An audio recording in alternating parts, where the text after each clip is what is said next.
What's up, guys? Welcome to another episode of Inside You, the college sports podcast. I'm your host, Xavier, and we are here today to discuss the most recent college football playoff rankings. As usual, after another huge week in college football with Alabama playing LSU in Death Valley and some of the other games, including Notre Dame against Northwestern, the rankings have changed. Now, I have a couple issues with these rankings as usual, so let's get right into it.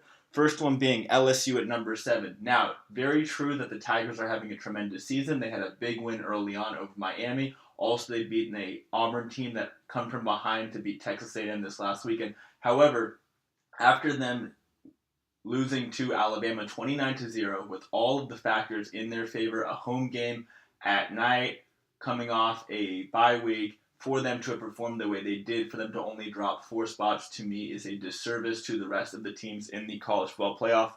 Furthermore, looking at their 2 losses, one of them obviously coming to Alabama, who is the legitimate best team in the country right now, number 1 ranking, I have no problem with that. However, the Florida loss, when we talk about losses, we always have to look at how they age.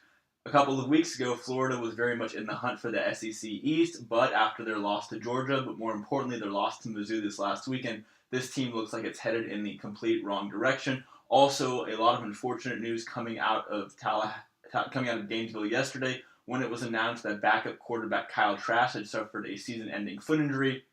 We're looking at a team that lost 38-17 at home to a 4-4 Mizzou team. For them to be looked at after that loss as the 7th team in the country is just, for me, a disservice to the other teams. So I have a big issue with that. More on Florida in a minute, though. The second team I want to talk about, Washington State, still at number 8. Did not surprise me that the Cougars did not move up. We're talking about a team that really does not have an impressive non-conference schedule. Also, they did struggle on the road at Cal this last weekend, and it took some late-game heroics by Gardner Minshew for them to come away with a 19-13 victory there. Also, looking at the Pac-12 right now, with Utah's loss as well as the loss of star quarterback Tyler Huntley, it's going to be very difficult to find them with an opportunity to really impress voters before the final rankings come out, other than possibly the Apple Cup against Washington, a team that has already taken a step back from the initial grandiose hopes and dreams that they had at the beginning of the season. So for them to not move up at all, I really don't have a problem with it.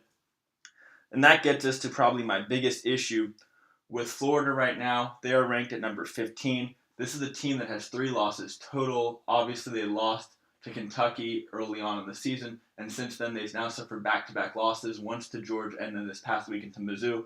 Like I said, that is a 4-4 Mizzou team. Looking at who's behind them, where they're at, Mississippi State, 3 losses also okay, fine. Boston College, though, only 2 losses, and some of the other teams there. For them to still be ranked at 15, to me, is a bit of an issue. I think Boston College, with what they've done, especially now that A.J. Dillon is back, and since he's returning with a big opportunity to increase their chances of going to the ACC championship game this weekend when they travel to Clemson, I think is playing better than the Gators right now, and they should be ranked ahead of them. So, also, looking at UCF, they're number 12. They still didn't move. Coming off a tougher than expected victory, I think, for most people over Temple. Final score there, 52-40. Very difficult year for the Chargers. Certainly, it is difficult for any team to run the table. For them to be 8-0 where they're at right now, very, very impressive. Obviously, they did lose one game because of Hurricane Florence to North Carolina. But for any team to run the table, I think, especially in this day and age, is very difficult for them to do. But I think that probably the highest they'll get to be is number 7, and I just don't really see a path for them to making the college football playoff, even if all of the teams above them were to lose multiple times. I just don't see the committee letting in the Chargers this year, unfortunately. Then that moves us to probably the biggest debate going into the rankings being released, which was whether Georgia or Michigan should be ranked higher. Looking at Michigan, I think you can make a legitimate argument that they have the best defense in the country right now. Also, they got some great news with the return of Rashawn Gary and Tariq Black on offense. Since that initial close loss to Notre Dame on the road, a Notre Dame team which currently the committee has at number 3 in the country and is undefeated and had a nice victory over the Big Ten West leading Northwestern Wildcats this last week. For them to be ranked at number 4, I have no issue ahead of Georgia. Also remember with Georgia, while they certainly have clinched up the SEC East and have looked like they've returned to their run-hard style with the reemergence of guys like Elijah Holyfield and DeAndre Swift. What I like about this is that we're going to let this be settled on the field when Georgia takes on Alabama in the SEC championship game in Atlanta.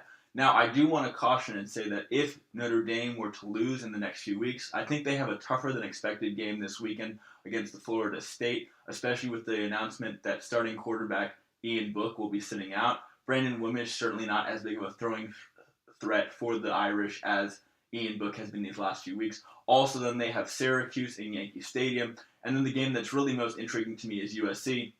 Trojans certainly having a down year, but still very much in the play of winning the Pac-12 South.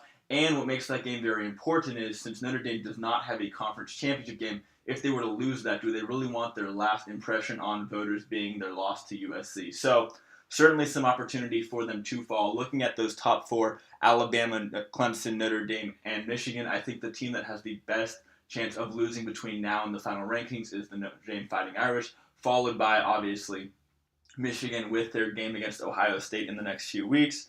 Another team that I have issue with, Fresno State only being ranked 23rd. And the reason I have issue with this, I think, highlights a lot of people's issues with the College Football Playoff Ranking Committee, in that last season it appeared that the committee favored Alabama's record over Ohio State being one of the four best teams in college football at the time. The committee really does need to decide whether they're supposed to rank the best teams in the country or whether they're more about ranking.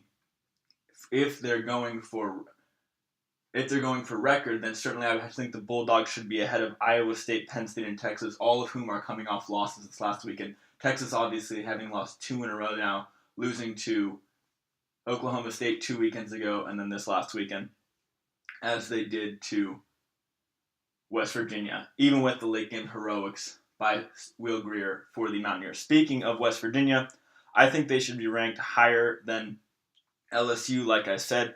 The Mountaineers currently number 9. That's a team that their only loss is to Iowa State. Similar to the Tigers, that's another road game at night. For them to only have 1 loss and still be ranked below the Tigers, even with who the Tigers have beat, to me, is a disservice to the Mountaineers. And then speaking of Ohio State, similar to West Virginia's loss to Iowa State, they had a road loss to Purdue, and since then Purdue has come up with a big victory over Iowa. Again, we need to talk about the aging of wins and losses. Maybe the Purdue Boilermakers were just underranked to begin with. So that puts us to the last team that I feel should be in the rankings and still is not getting the credit they deserve, and that is Utah State. They are 8-1. Their lone loss coming to Michigan State, really the team that exposed the Spartans for being less than expected. Since then, they've run 8 in a row and a huge victory over a better than expected Hawaii team, 56-17. So those are my thoughts on the newest ranking, guys. Obviously, after this weekend, in which we'll have another huge game, probably the most intriguing one to me being Bedlam, Oklahoma State. There will be some movement going forward, but there's a very good chance that these 4 are the top 4 going into the playoff. What do you guys think? Who do you think else should be in there? And what do you think the committee should value more, a team's record or whether you're just an objectively better football team? So that's it for me, guys. Inside View, the College Sports Podcast. I'm your host, Xavier, signing out. Bye.